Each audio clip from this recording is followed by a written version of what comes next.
Welcome to Rifle Online. I'm your host, Sean. Thanks so much for tuning in. And welcome to my second episode attempting to demystify the fretless bass. Touching on a couple things from last time, learning to put your fingers in the correct position. Again, you want to put your finger right where the fret would be, keeping in mind that your frets are perpendicular to your fretboard, and depending on the angle you're looking at it with, it can make it a little difficult. Muscle memory is key. You just want to be able to know where you are and hear it.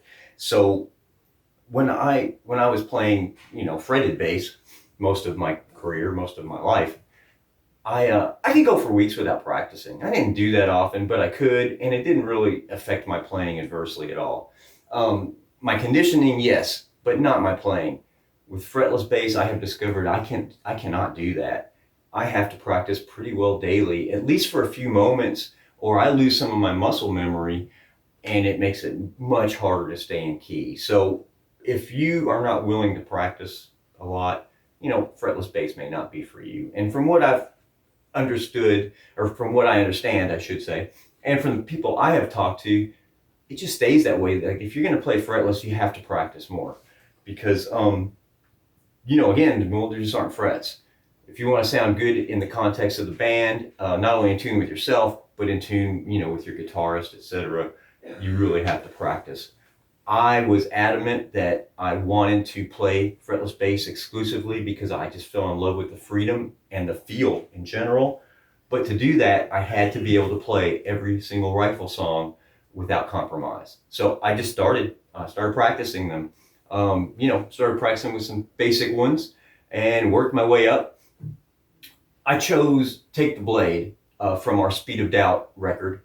Nothing's faster than Speed of Doubt, because it has a few different techniques in it. It's a simple song, it's a short song, and but it has several techniques that I use. I thought, well, if I can learn that first, it will help me out. I didn't want anyone to realize I was playing a fretless bass. I wanted to play it just like we played it. So this song is simple. It's basically two parts. You have a verse and you have a chorus, and then there's some bass lines that tie those in. But it goes something like this.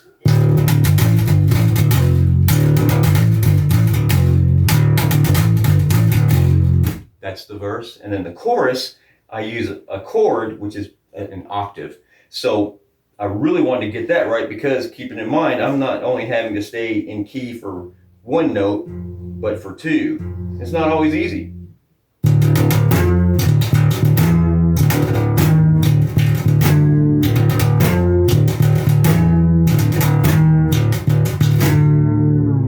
So that was the chorus. So the song goes basically like this.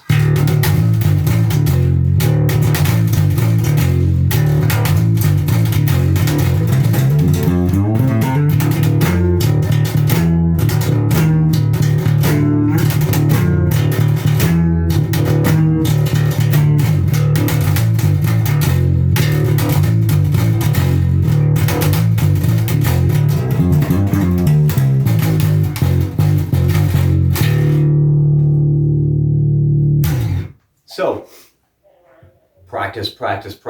Best thing I can tell you. And it does take some time.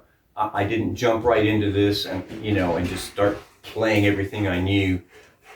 It did come a little quicker to me than I expected.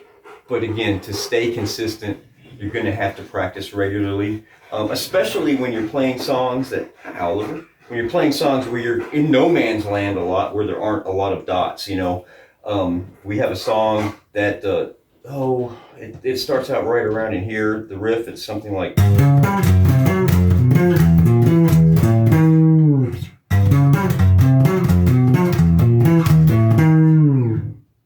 That can be pretty tricky, just because you get lost. You get lost here. I do call this little area no man's land. So practice makes perfect. Let's talk about some fretless bass. Put something in the comments. Otherwise, listen to Rifle every day and rock on.